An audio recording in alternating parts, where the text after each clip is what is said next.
And this is the Mars Djinni. They look like Pokemon. Yes. Charmander. Charmander, go! Use flamethrower! It's super effective.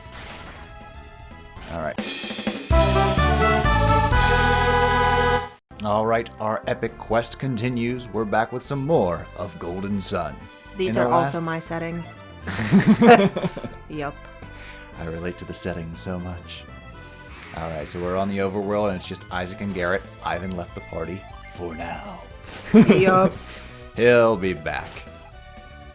It's kind of like those characters in like movies where they're just like, I'm going to leave the group for some obscure reasons. Good luck, you're on your own. Or I'm too afraid to face the enemy. And then during the final battle, they're just like, here I come to save the day. Yeah.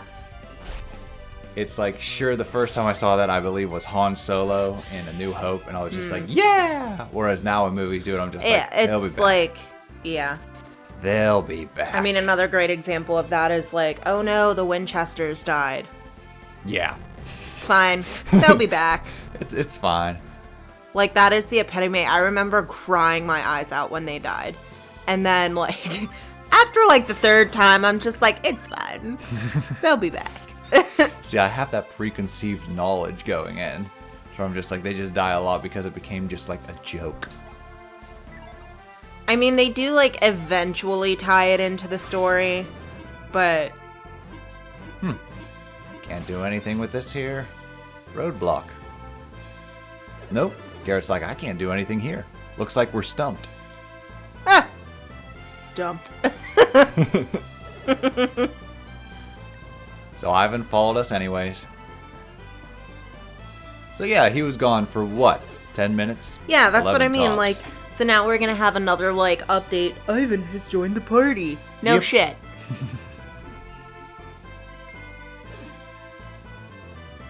Alright, so watch this.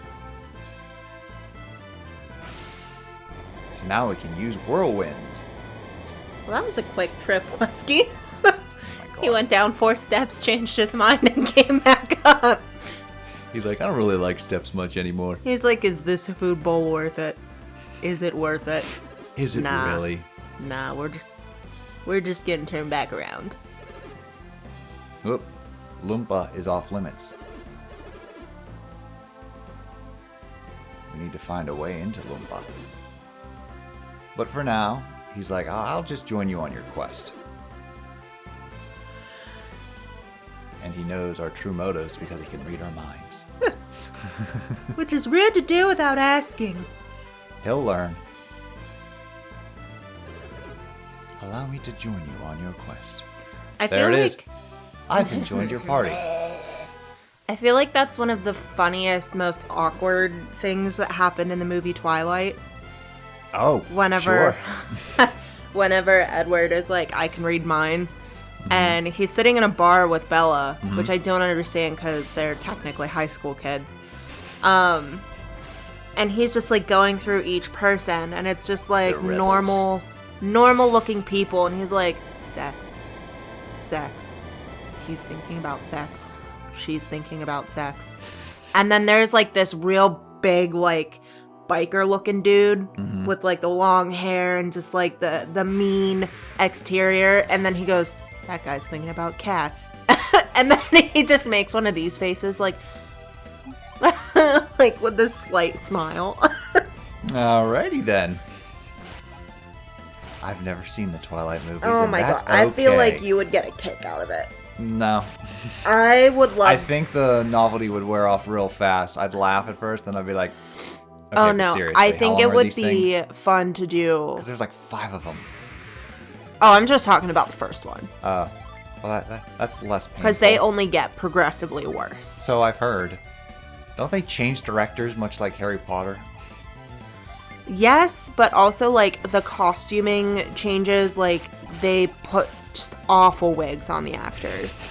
Like, they're bad. Okay. And then there's, so Kristen Stewart, who plays Bella, has blue eyes. Mm-hmm. But Bella is supposed to have, like, big brown eyes. Okay. So she has to wear contacts, but you can see them like sliding across her eyeballs. Like, so she goes cross-eyed half the time because her contacts are sliding, and it's it's bad. It's so bad. They wore contacts in the Pirates of the Caribbean movies. Geoffrey Rush and the crew of the Black Pearl, because it was supposed to show that they had like jaundice and stuff. Yeah, and so they had to be like yellow. So they wore like yellow contacts to make their eyes just more yellow. And that stuff was cool as shit. Which I think is super interesting because jaundice, the whites of your eyes would be yellow. If your irises are yellow, then you have an issue. It probably is the whites of their eyes. Processing copper. Getting my information wrong. No, that's something I learned because one of my cousins had Wilson's disease. Well, I mean, she still has Wilson's disease, but her irises turned yellow. Oh, wow. Because her liver couldn't process copper. Yikes. Yeah. Alrighty then. So that's why I know that, because I was jaundiced. When really? when I was born, I was jaundiced. And I had to stay in the hospital for like a week. I've only seen pictures of jaundice, and I'm just like, wearing a little light belt. I was a belt? Yes. So it was like this little mechanism that you put over babies, and it's a light. And I don't exactly know what it does, but I don't even know if they still use it. I mean, keeping in mind this was decades ago. Yeah. But there are pictures of me wearing like the little jaundiced light belt. Alright then. And this was as you were a baby, not a toddler. Right. I was born jaundiced. Okay. Interesting.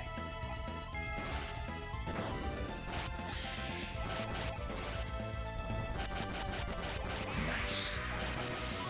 Eliminating more of the enemies. So a nice tip is you can regain PP on the overworld just by running around.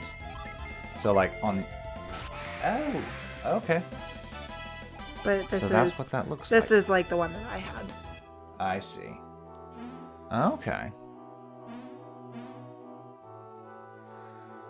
Yeah, I was actually all of us except for my sister, aka me and my brother, were sick babies.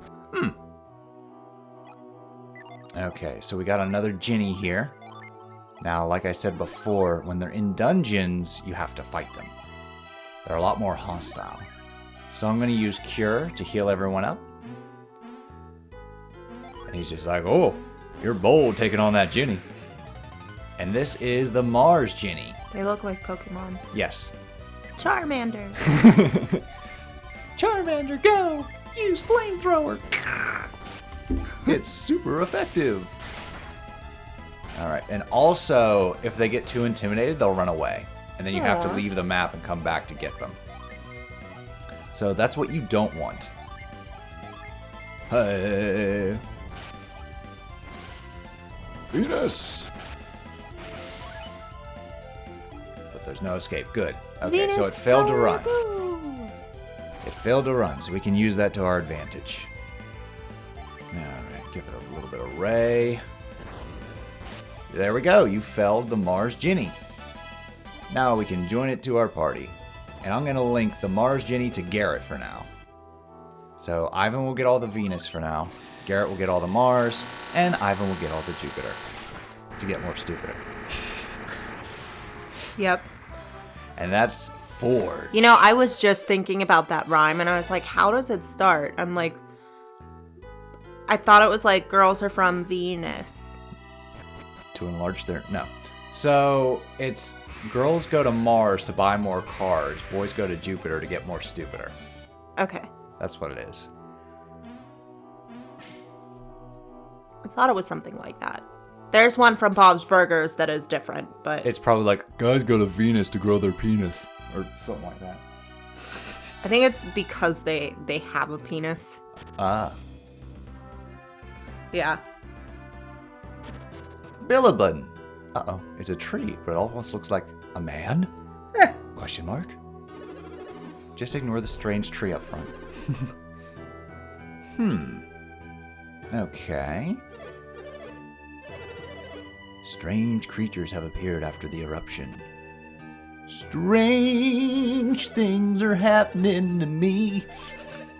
Strange things. That's Randy Newman's Strange Things from the first Toy Story. Ah.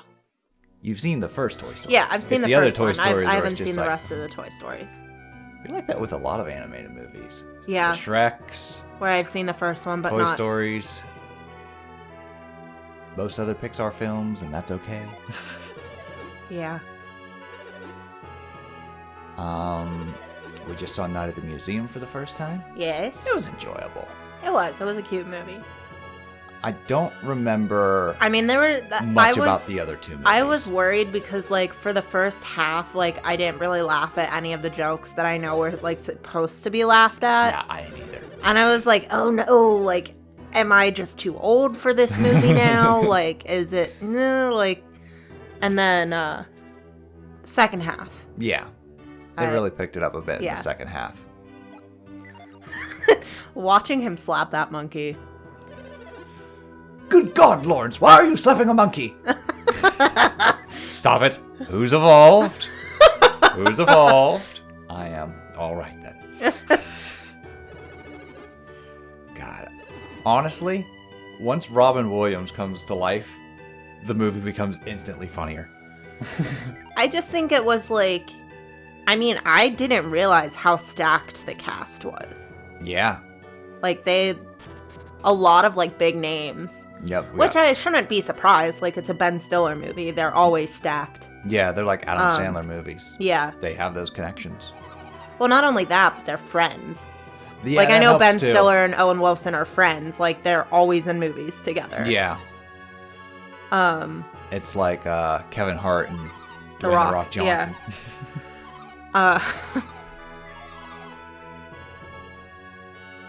But yeah, once the museum comes to life, I was enjoying myself. Yeah, once the plot kicks off, Yeah. it becomes an enjoyable movie. I fucking love that T-Rex. Yeah, Rexy. I call him Rexy. I was hoping you'd like Rexy. Oh my god.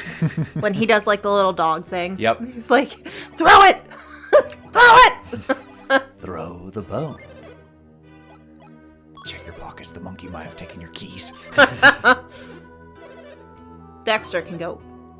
Yeah, Dexter Yeah. kind of sucks. I don't like Dexter. He's a troublemaker. I don't think most of the characters are in the second one because he gets transferred to a different museum, and that's the plot. Oh. To where, like, so it starts off with, like, just another day at the museum, and that's his gang, and they respect him and stuff like that. And then he's transferred to another museum, and he has to befriend these other museum exhibits that come to life. But that one actually has, like, a villain. So how do the other museum... How do they come to life? Because it's the tablet. They have, like, either the tablet gets transferred, like the Egyptian exhibit gets transferred to the Smithsonian, and he goes with it. Oh. Or they have, like, their own. Again, I don't remember. Gotcha. See, But I feel the museum itself, like... because the director does not believe any of this stuff happens, Yeah. as you've noticed. Yeah. So he's just like, all right, we're moving the Egyptian exhibit to the Smithsonian. Right. And the tablet goes with it, and Ben Stiller's character is just like, oh, shit. Yeah. I feel like that's a movie, though, that, like, doesn't really warrant sequels. They don't. They just made money. Yeah. And I think that's a lot of the reason why I don't usually watch the sequels, because I don't usually like them all that much. And that's fair. But however, you never know you when you're going did- to have an Empire Strikes Back. Well, it wasn't even that proved me wrong. It was actually Kung Fu Panda. Kung Fu Panda, yeah. The first one was charming and fun. And the second one, I cried. Yeah. Yeah. Noodles? Noodles? You'll always be my son. Ah. Or something like that. And Yeah. It's just like, oh, the feels. Yeah. Yeah. How to Train Your Dragon's the same way. We've only seen the first one so far. Yeah. And it's cute. The second one's heavy. I like it when movies do that. Because it kind of grows with the audience. Yeah. That's what Harry Potter was supposed to do. It succeeds in some ways. Yeah, but it And just... it doesn't in others. Yeah. I think the biggest problem was the The guy that directors. did... The guy that did Prisoner of Prisoner of Azkaban Azkaban. should have stayed to do the rest. I agree. That's exactly what I was going to say. Although it's funny, Chris Columbus worked on Night at the Museum. Yeah. Excuse me. And he also did the first 2 Harry Potter movies. Yeah. So there was a bit of similarity there in like the charm, the simple charm. Well, because like Christopher, the I whole think Chris point, Columbus could do that. the whole point of the Harry Potter movies was they're supposed to get progressively darker. Yes. So like the first one is supposed to be super charming, super lighthearted, just like a feel-good movie. Correct. The second one was supposed to be the same way, but just a little bit darker, which it was. Yeah, I agree. And then it same with the third, but whenever the guy that did Goblet of Fire, the fourth one, watched Prisoner of Azkaban, he was like, well, this guy stole my thunder. He like already went dark. Which like was the point because, you know, Sirius Black, Harry finds out like his parents' murder and I don't know. Goblet of Fire is just a mess. Yeah. It just ruined the Not rest even of a the beautiful series. mess, but a mess to where the last couple movies, well, Order of the Phoenix and Half-Blood Prince are just trying to fumbling the ball. Just trying to be like, God damn it, we're going to make it to the finish line. And then Deathly Hallows is just like, we got a lot of cleanup to do. Yeah. And I mean, it gets it done, but in a very haphazard way. But it doesn't. Just because it's done doesn't mean it was good. Exactly. I mean, you got it done. Doesn't mean much, if anything, but you got it done. And then just the more I learn about like the back end of the series, though, the more it makes sense. Like all of the actors wanted to quit. They were just done with. Well, that's what's happened with Game of Thrones. Yeah. Like a lot of actors are just like, I'm moving on. Yeah, they wanted to do other projects. They didn't want to be typecast the way that they were being typecast. So it's like, I mean, Emma Watson wanted to quit at the third movie. She was done. Yikes. She was like, I don't want to be Hermione anymore.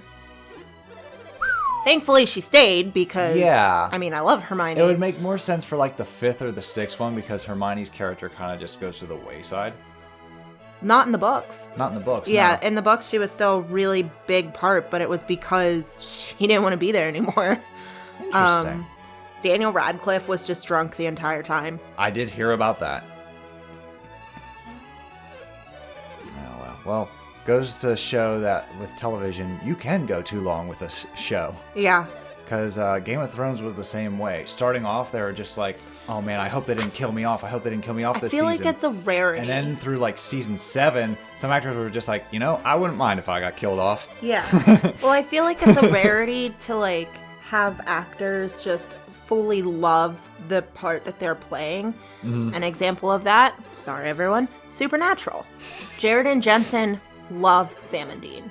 Like they are Sam and Dean, and they always will be Sam and Dean. Yep. They have played in different shows and they do well in their different adventures, but like they still do cons. They still celebrate Supernatural. Yeah. And I feel like that's really rare since it went on for 15 years. Yeah. That they still love that character so much. Whereas most of the time people are just kind of done. They just at kinda a get certain tired point. of They're it. like, listen, I'm not that character. Whereas like Jensen is like, no, I'm Dean. It's fine. Aw. Well, isn't one of them like Homelander's dad right now or something like that? Yeah, From like that's The Boys? Jensen. He plays Dean. I've seen some clips as I'm like scrolling and I'm just like, damn. Yeah. And then the other one, Jared, is playing this, what is it? I forget the name, but Chuck Norris played him. Walker, Texas Ranger. So he's the new Walker, and he actually like got the approval of Chuck Norris, like for Nice. his character and stuff. Nah, I do like the blessing of like the passing of the torch. That was Yeah. like Tom Hardy wanted Mel Gibson's approval when he was Mad Max, Yeah. and Mel was certainly like just like, no, dude, you got this. Well, I mean, it's the same with Charles Martinet with the new Mario. So we think. Well, like, Charles hasn't outright said like, yeah, the new dude got this. He's just like, I'm an ambassador. I don't know what this means, but we're gonna find out together. He said this at a con, and Yeah. it made people more worried.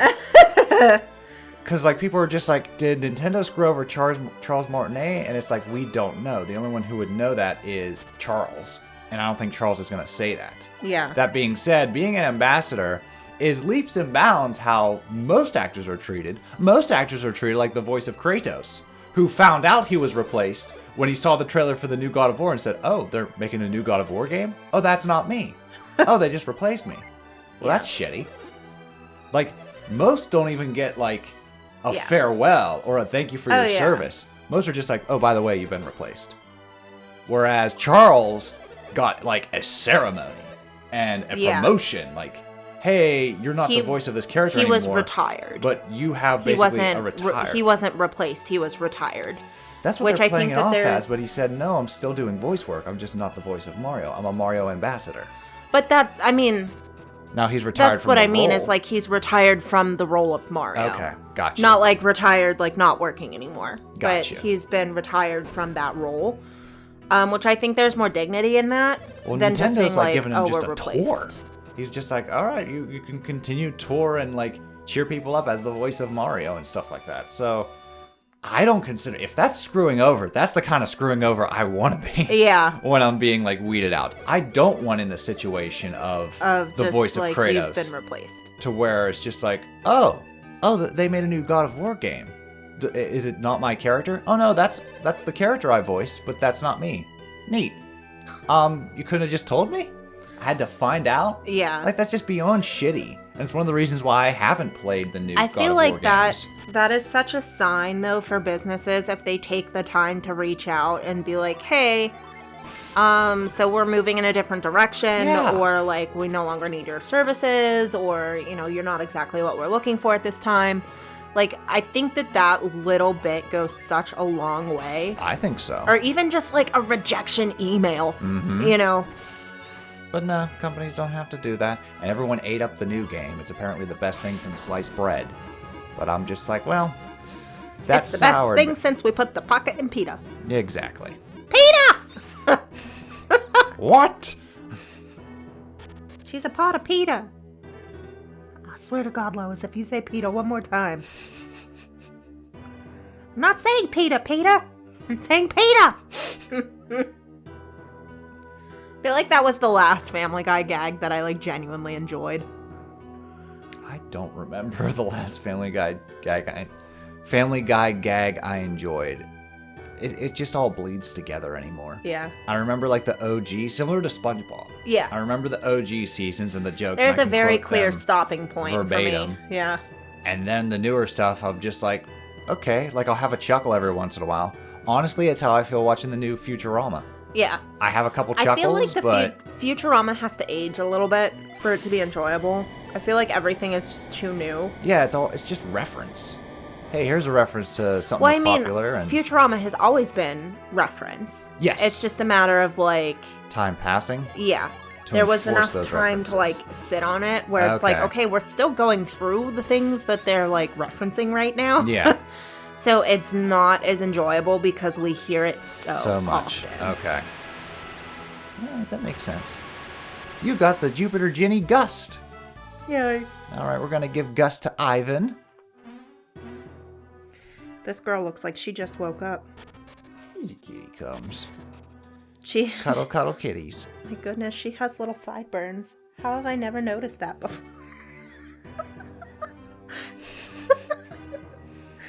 Alrighty. So what's going on here is there's a mysterious curse that's turning people into trees. Ooh. And if we can solve that curse, the mayor will actually reward us. Dude, if I could be a tree, I'd be like, listen, you can cure the people that want to be cured, but I'm fine being a tree. Thanks. I am the Lorax. I speak for the trees. So let's see these new Djinni in action. I'm going to use Jupiter. Ha! Have that wind damage. Forge increases attack. No. Shing. Sparkle, sparkle. Oh. This is where I But the ghost knows impair. If so I had one. Defense. We're going to whip out Mars. Whirlwind. So what I'm going to try to do going forward is any repetitive battles that doesn't show either a new summon or a new Djinni, I'm just going to like skim through. Yeah. And you'll just see the opening of the battle and the victory. If there's a new enemy or a new summon, I'll show the battle in its entirety. Yeah. And of course, bosses will be in their entirety. Yeah. Whether I win or lose. I think that's a good idea. It just kind of like cuts some of the repetitiveness out. Yeah, that's what most Let's Players do with RPGs, and since this is a turn-based RPG with a lot of random encounters, that's what I want to do. It's harder to do with a game like Ys. Oh, yeah. I don't think you would be able to do that with Ys because it's so frequent. Yeah. That you're in a battle. Mm-hmm. It would be like I'd have to cut out basically the gameplay and just go story, story, story. Yeah. To where it's just like, not really digging that. But see, that's the end of the fight. Hey, I killed those enemies in 10 seconds. 11 tops.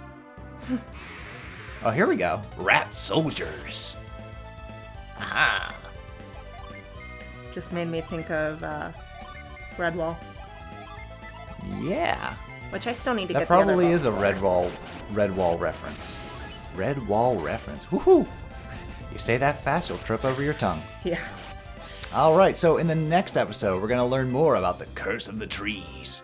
We'll see you then. Toodles!